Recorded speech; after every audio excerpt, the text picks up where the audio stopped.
and welcome to July 3rd, where we're reading First Chronicles 26 through 28. Yeah, these are chapters, all right. They're chapters. These are more organization for the temple. We've talked the last couple of days.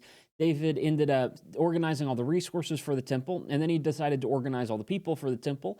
And he's still organizing people for the temple. And so as you see 26 and 27, they're still organization chapters, and 28 is a little bit deeper than that. It's a little bit more interesting, but we'll get there in a minute. If you open to chapter 26 of First Chronicles, you would see that there are some gatekeepers and treasurers and other officials.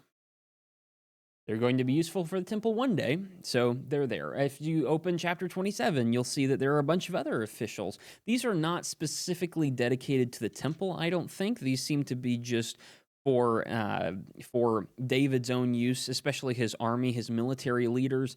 And there are a lot of people who are working with David in his court, in his council, in his army, in whatever it is. They're people. I don't really know why.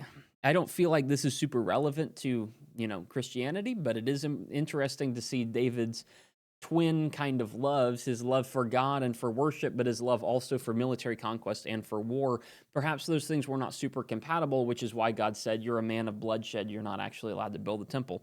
I don't know if that's something we're supposed to draw from this, or if that's just my mind trying to make this section super relevant. Either way, when you get to chapter 28, I do kind of start to understand what begins to happen, because this is where David gives his first address to Solomon about Solomon's actual job here. When Solomon becomes the king, he's going to do a lot of things. He's going to pick up the mantle from David and be the ruler and be, the Supreme Court. He's going to be the greatest judge. He's going to have all these relations with foreign nations. He's going to have to do a bunch of stuff.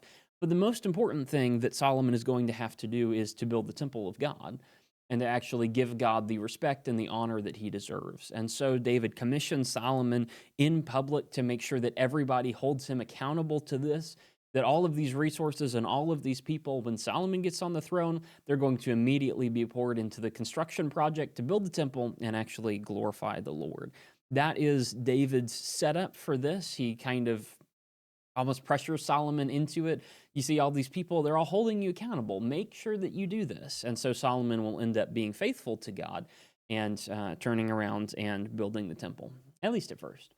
And so that's what we'll talk about a little bit more tomorrow as we'll open Second Chronicles. We'll end off First Chronicles with chapter 29, and then go through the first 3 chapters of Second Chronicles, which start into the little building process that Solomon begins.